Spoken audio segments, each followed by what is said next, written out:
What was it during this time? Do you actually started seeing people get killed in front of you and everything? Well, I mean, not actually killed in front of me because I don't want them coming to me talking about I witnessed something. You know what I'm saying? But when there's riots, you ever just Google a prison riot? It's like being in fucking Afghanistan. Tears of gas, boom, stop all movement, pow, shots, and you in the middle of this shit with 1,000 other people in a yard. Get on the floor. You can't breathe, covering your mouth.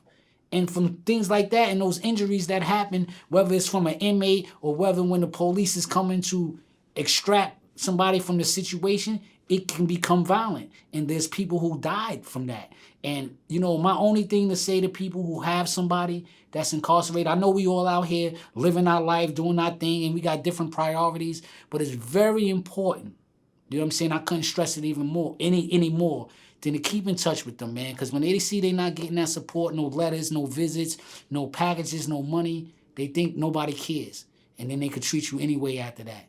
Nobody cares about this guy. We can fucking bury him. Who cares?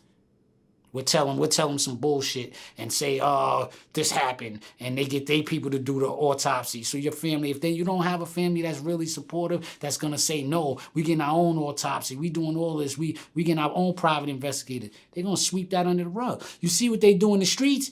Somebody be innocent, no weapon and none. Gun them down. Bang, bang, bang, bang, bang. Don't get in no trouble for this. So imagine being in prison. What's gonna happen?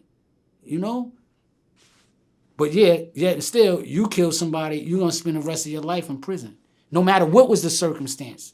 No matter what led up to that. In prison, you always have the gang situation. Yeah. And a lot of people end up joining gangs just for self preservation. Yeah. Uh, when you're just solo out there, you don't know what they could do to you. Yeah. And I've talked to a lot of people, some that have joined gangs in prisons, others who did not join gangs in prisons, and they gave their various reasons for that. Yeah. How was it kind of dealing with the gang politics and the prison politics and trying to kind of just do your time Well, while getting pulled in all these different directions? first thing I did was, arm myself to make sure I could protect myself. And then, I've always been 5% of the nation of gods and earths, you know what I'm saying? So, you know, we have a very strong community as well. You know what I mean? So it was just one of them things where it was like I was associated, you know what I'm saying? But in my mind, I knew I was for self. You know what I'm saying? Like, yeah, it's one thing we go to group and we study together and we learn things and we try to sharpen each other intellectually. But when it's time to go to war and a dude might be going home or the pro board in 6 months and it's like, yo, it's lit in the yard, yo, boy, it's lit. Yo, come out, yo, yeah, pull up. And sometimes people don't come, so you could be out by yourself, or nobody's always gonna be there with you. So you gotta man up. You gotta poke your chest out, and be you gotta be stern in your behavior. You know what I'm saying? Be an honest person. You gotta have all great characteristics because regardless of what anybody is, you're a man first. You know what I mean? So when you carry yourself as a man, you'll be all right.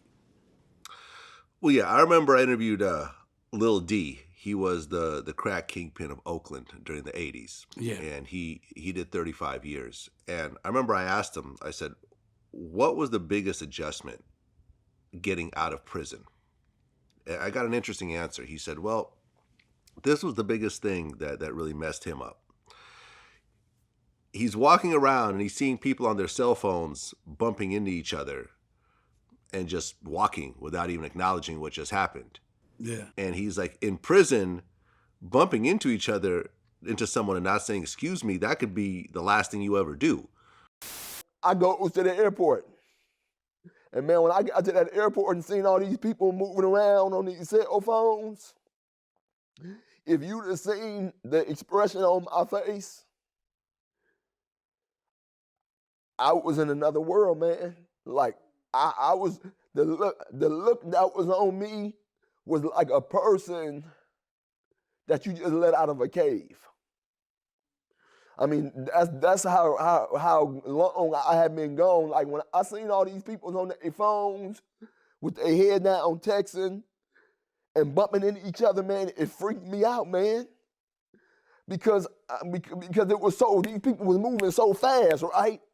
And then in prison, you got to be kind, man. You got to say, excuse me if you bump into somebody, man. You got to say, excuse me. You gotta, because it's a respect thing. So when I see, you people bumping into each other with their head down and whatnot, it freaked me out. And I'm like, man, this is crazy. It's war. Skipping me on a line is war. We'd have to fight. I'm standing on line going somewhere, and here you come. I could be at the commissary line getting my bag, and here you come. Yo, what the fuck? You don't see me sitting here? That quick. That quick. Or just an eye. You know what I'm saying? Someone looking at you, you cross eye, and it's like, yo, fuck you looking at? What fuck you looking at? Instant.